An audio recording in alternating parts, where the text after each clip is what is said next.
তো ওই দিন গিয়েছিলাম আমি পিঙ্ক মার্বেল টেম্পলে, সাথে গিয়েছিলাম হোয়াইট মার্বেল টেম্পলেও। সেই ভিডিওটা আর আপনাদের সাথে শেয়ার করা হয়নি। তো দেখুন, এটা হলো ভিডিওটার সামনের দিকটা।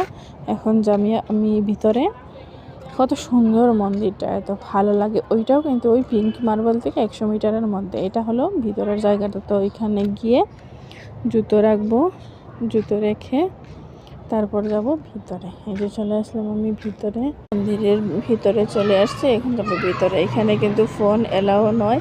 আমি বন্ধুবিকে বলেছি যে আমাকে একটু চুপি চুপি ভিডিও করে দেওয়ার জন্য। দেখো ভেতরটা অনেক সুন্দর, কিন্তু কেন জানি না ওনারা ভিডিও করতে দেন। এই হলো মন্দিরটা। এটার সাথে একটা ছোট্ট মন্দির ছিল, দেখো। তারপর ওই সাইডের মন্দিরটার ভিতরে গেলাম। এখানে সব ধরনের ভগবান আছেন, এইরকম করে রেখে দিয়েছে। ওইটা একটু ভিডিও করেছিলাম, তারপর বুঝে নিয়েছে বলে আর ভিডিও করলাম। কিন্তু মন্দিরটা খুব সুন্দর। এটা হলো হোয়াইট মার্বেল টেম্পল। এটাও কিন্তু আত্তিবেলিতে, ওই পিঙ্ক মার্বেল টেম্পলের সাইডে। তোমাদের বললাম না? তো তোমরা অবশ্যই আসবে, এসে ঘুরে যাবে। আমার ভিডিওটা স্কিপ না করে অবশ্যই দেখবে। দেখো কত না সুন্দর লাগছে। তারপর দেখো একটা হ্রদ।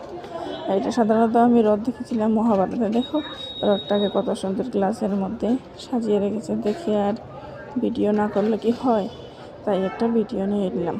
তারপর মন্দিরটা ঘুরে টুরে যখন সন্ধ্যাও হয়ে গিয়েছিল, তাই বাড়ির জন্য ফিরছিলাম। তো ফেরার সময় দিয়েছিল আমাকে দুটো লাড্ডু, মানে মন্দিরে যারা ভিজিট করতে যায়, ঘুরতে যায়, তাদেরকে দেয়। তারপর তো লাড্ডুটা নিয়ে খেয়ে চলে আসলাম রুমের দিকে। তো টাটা, আজকের ভিডিও এতটুকু আমার। Bye bye.